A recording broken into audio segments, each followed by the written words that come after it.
Hello అండి, sweet కార్న్తో వడలు చాలా టేస్టీగా ఉంటాయి. ముందుగా స్వీట్ కార్న్ క్లీన్ చేసుకుని గింజలు తీసుకుని పక్కన పెట్టుకోవాలి. గింజల్ని నైఫ్తో తీసేసుకుంటే ఈజీగా వచ్చేస్తాయండి. వీటినన్నిటిని కూడా తీసుకుని మిక్సీ జార్లోకి వేసుకోవాలి.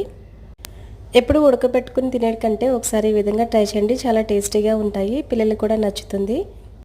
ఈ విధంగా అన్నిటిని కూడా మిక్సీ జార్లోకి వేసుకుని చిన్న ముక్క అల్లంను, మీరు తినే స్పైసీకి తగ్గట్టు పచ్చిమిర్చిని వేసుకుని మెత్తగా పేస్ట్గా చేసుకుని ఒక గిన్నెలోకి తీసుకోవాలి. మిక్సీ పట్టుకున్న స్వీట్ కార్న్ వేరే బౌల్లోకి తీసుకుని ఉల్లి తరుగు, కొత్తిమీర తరుగు, 1 టీ స్పూన్ జీలకర్ర, తగినంత సాల్టు, పావు కప్పు శనగపిండి, పావు కప్పు బియ్యం పిండిని వేసుకుని వడలు వేసుకుని పిండిలాగా కలుపుకోవాలి. ఒకవేళ పిండి కన్సిస్టెన్సీ అనేది లూజ్గా ఉంటే కనుక శనగపిండి, బియ్యం పిండి కూడా అడ్జస్ట్ చేసుకుని వేసుకోవాలి. పిండి అంతటిని కూడా నార్మల్గా కలుపుకున్న తర్వాత వడల్లాగా వత్తుకొని బటర్ పేపర్ మీదైనా కవర్ మీదైనా వేసుకుని ఆయిల్ హీట్ అవ్వగానే మీడియం ఫ్లేమ్లో వేసుకుని కాల్చుకోవాలి. ఒకసారి వడలు అనేవి కలర్ చేంజ్ అయిన తర్వాత ఫ్లేమ్ని హై ఫ్లేమ్లో పెట్టుకుంటే పైన క్రిస్పీగా ఉంటాయండి. అన్నీ వేగిన తర్వాత వేరే ప్లేట్లోకి తీసుకుని సర్వ్ చేసుకుంటే చాలా బాగుంటుంది.